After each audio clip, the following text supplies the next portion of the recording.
What's going on, YouTube? Decided to share my success story with catching flies. A lot of people out there with great ideas. Um, Here's some proof of this method absolutely destroying these things.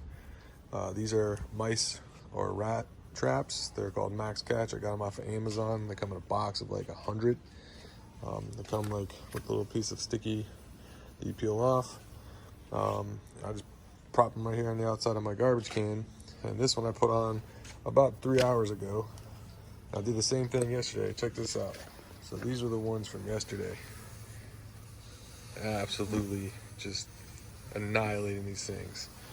So give it a shot. I know that there's a lot of people out there, coming up with their great ideas and stuff, but hey, proof's in the pudding right here. These Max Catches, and it's not expensive for a whole box of them, and it's actually quite entertaining. You come over here and play like music with them. I don't know if you hear that, but nuts. Yeah, Max Catch. I think it has like some sort of scent on it. I can smell it. Some almost baited, but very sticky. As soon as they land on there, that's it. Over. All right, give it a shot, guys. Max Catch. Later.